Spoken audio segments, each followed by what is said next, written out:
Before we start, notice the voice reading this in your head. That voice, you think it's you. It's not.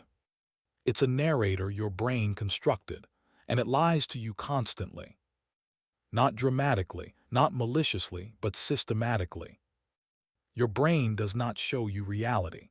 It shows you a survival-optimized simulation, a version of the world designed to keep you safe, not accurate. And once you start seeing the glitches, you can't unsee them. Right now, you are not seeing the world. You are predicting it.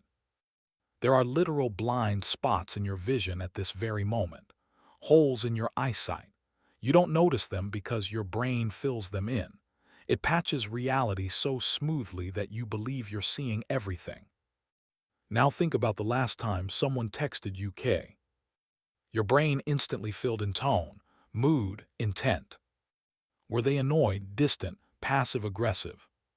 You didn't observe that. You predicted it. Neuroscience calls this predictive processing.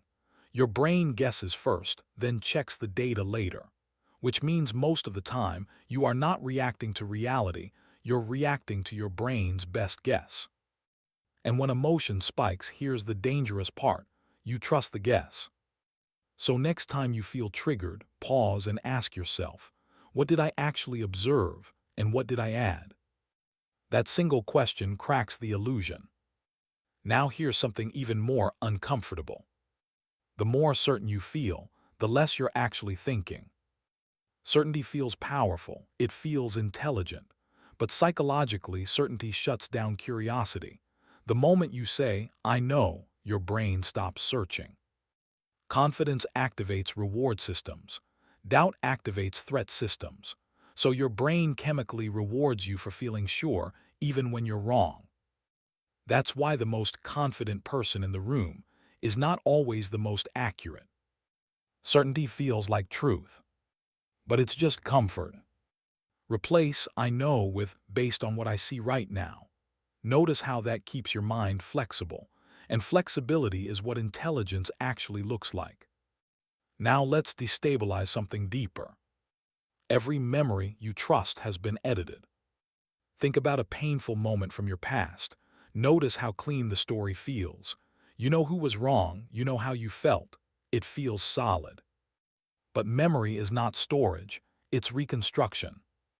Each time you remember something, your brain rewrites it slightly. It strengthens the parts that protect your identity and softens the parts that threaten it. Your past isn't fixed, it's rehearsed. Which means you are not living with raw history. You're living with an updated narrative. Instead of asking, why did that happen to me? Try asking, how have I shaped that memory over time? That question gives you leverage over your own story. And your identity, that's even less stable. You are not who you think you are. You are who you've repeatedly practiced being. I'm shy. I'm bad at relationships. I'm not disciplined. Those aren't facts, they're compressed conclusions. Your brain creates identity because it prefers stable characters over uncertainty. Once it labels you, it filters for evidence that confirms the label and quietly ignores everything that contradicts it. So you don't act based on potential, you act based on narrative. Shift one sentence and you shift your future. Not I am this. I've practiced being this. Practice something new long enough and identity updates. Not magically, neurologically. Now here's the trap that keeps most people stuck. Your brain would rather be comfortable than correct. When you procrastinate, it feels logical. I'm not ready. I'll do it later. Now's not the right time. But beneath that logic is a nervous system that detects uncertainty as threat. Growth feels unpredictable. Unpredictability feels unsafe. So your brain protects you from expansion by dressing avoidance up as reason. Comfort equals survival. Growth equals risk. So when resistance shows up, don't label it laziness. Label it expansion detected. That reframes discomfort as progress in disguise. But there's a more subtle lie happening daily. You don't think first and then feel. You feel first and then invent reasons. Bad sleep makes life feel meaningless. Hunger makes small annoyances feel enormous.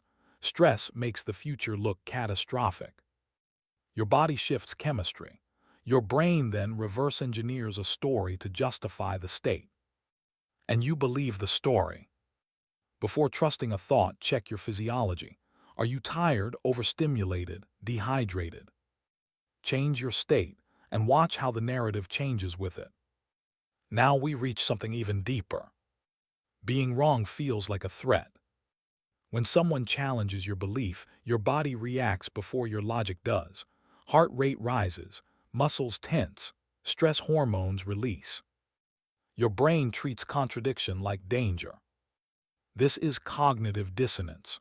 Instead of updating beliefs, the brain protects them because identity feels like survival. Intelligence is not how much you know. It's how easily you can update. Try this. When confronted with opposing evidence, internally say, "If I'm wrong, I grow." That single sentence transforms ego defense into curiosity. And now, one final illusion. If nothing is wrong, your brain will search for something that is. Peace feels unfamiliar because your nervous system evolved to scan for threat. One criticism can outweigh 10 compliments. One awkward moment can overshadow a week of wins. Your brain magnifies risk and minimizes safety. Not because life is terrible, because your wiring is ancient. Deliberately track what's working, not for forced positivity, but for perceptual accuracy. Sometimes optimism isn't delusion. It's correction. And here's the truth that ties all of this together. Most of your day runs on autopilot. Habits fire before awareness. Reactions happen before choice. You scroll before deciding to scroll. You defend before deciding to defend. Your brain automates behavior to conserve energy. Efficiency replaces intention. But awareness interrupts automation. And interruption creates choice. Choice creates identity. Identity shapes destiny. Right now, pause. Notice your next thought. You didn't choose it. It appeared. And you observed it.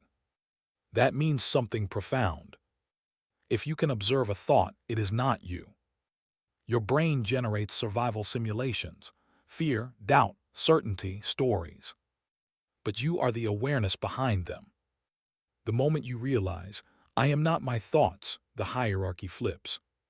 Fear becomes information, doubt becomes data, certainty becomes something you test instead of obey. Your brain stops being commander. It becomes instrument. So the next time your mind whispers, "You can't," you're behind. They're judging you. It's too late. Pause. And instead of believing it, just say, "That's interesting." Because now you see it. The lie was never the problem. Unquestioned belief was. And the person who can observe their own mind is no longer controlled by it.